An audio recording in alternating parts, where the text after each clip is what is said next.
में गया है, उसे किसी सांप ने डस लिया।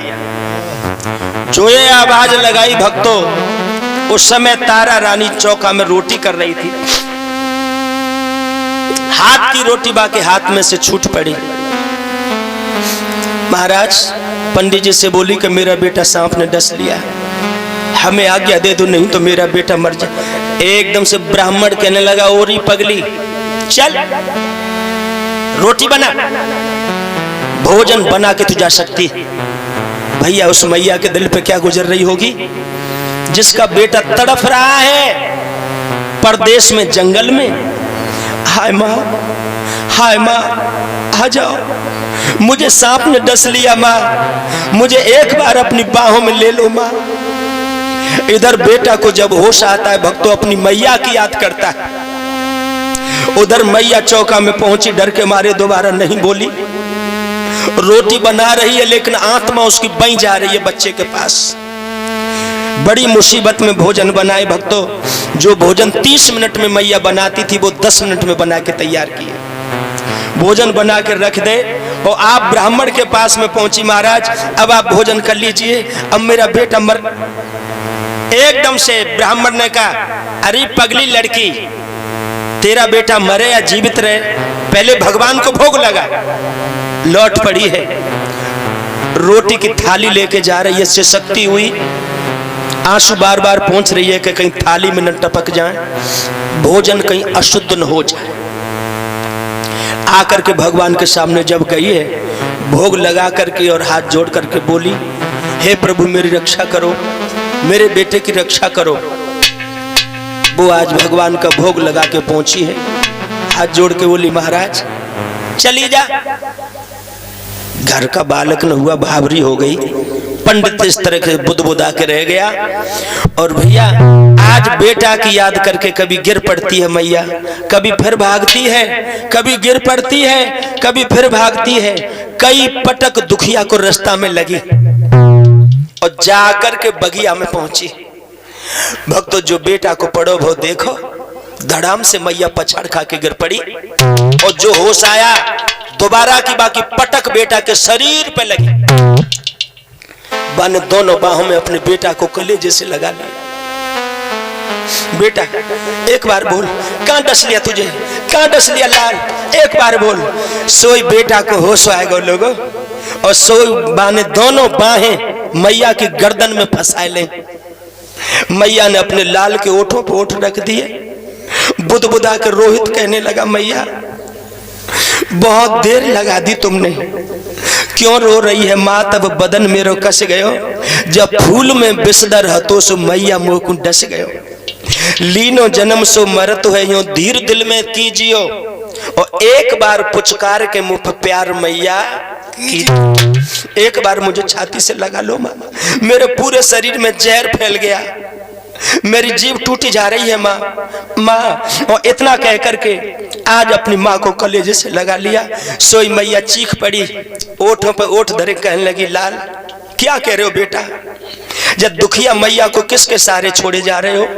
बेटा धर्म के मल्लाह बन करके तुम नाव को भंवर के बीच में डुबा रहे हो। बेटा मेरे पीछे तूने अपने आप को बेच डाला, मेरे पीछे तूने अपने आप को बेच डाला, और आज मुझसे अपने आप को खींच डाला। रोहित कहने लगा, मैया संसार में जो आओ सो गो। लेकिन मैया कहने लगी, बेटा तेरे बिछड़ने का दुख मुझ पर सह नहीं जाएगा। मैं रात दिन डकराऊंगी जैसे बछड़ा के बिन गाय रमाती। पालो पना सो मेरी गोद से तोता उड़ा जाता है। तो जवाब दिया है कि सुख दुख की कुछ कहना हो सो कह ले मैया, एक बार पुचकार मुझे गोद में ले ले। रोहित कह रहा है, ओरी मैया मेरे पिताजी अगर कहीं मिल जाए तुझे जीवन में, तो मेरी पिताजी से नमस्ते कहना, प्रणाम कहना, और मैया चाहे प्राण भले ही चले जाए लेकिन धर्म मत देना। हमारी जबान अब बिगड़ने वाली है। इस तरह से लड़खड़ाती गई जबान उसकी, और बच्चे का बदन नीला पड़ गया, और मेरे प्यारे भक्तों धड़ाम से जमीन पर गिर गया। एक तरफ को गर्दन उसकी लुढ़क गई। 2-3 हिचकी लेकर के उसका शरीर जो है ठंडा पड़ता चला गया, सिर एक तरफ को लुढ़क गया।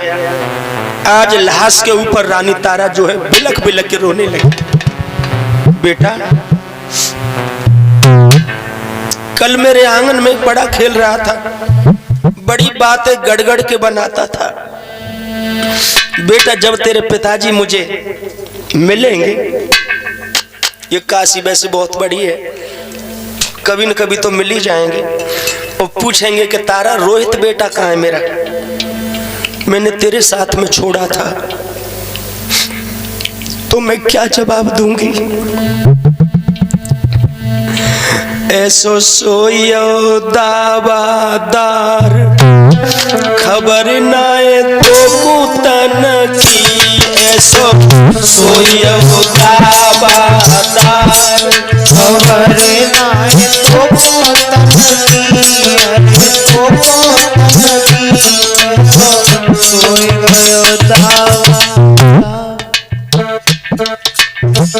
लला मेरो सोवत में मुझे हंसी हंस के बतलाए। लला मेरो सोवत में मुझे हंसी हंस के कल लला मेरो सोवत में मुझे हंसी हंस के कल लला मेरो सोवत में मुझे हंसी हंस के आज लला मेरा ऐसा सोया मुख से बोलत आई, घड़ी में तो भाई खन की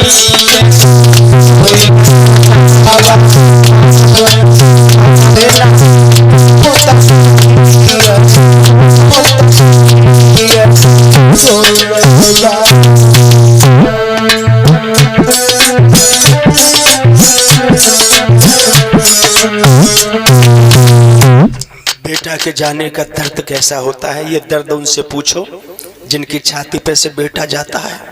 संसार खाने को दौड़ता है लोगों, कुछ भी अच्छा नहीं लगता दुनिया में, संसार खाने को दौड़ता है। भक्तों, आज इस कथा को 9.5 लाख वर्ष से भी ज्यादा समय हो गया है, 9.5 लाख वर्ष से भी ज्यादा, जिन्होंने धर्म के पीछे अपने प्राण तक दे दिए, लेकिन धर्म पे आंच नहीं आने दी। ऐसे वीर बांकरों का इतिहास ये संसार हमेशा गाता रहा है और हमेशा गाता रहेगा।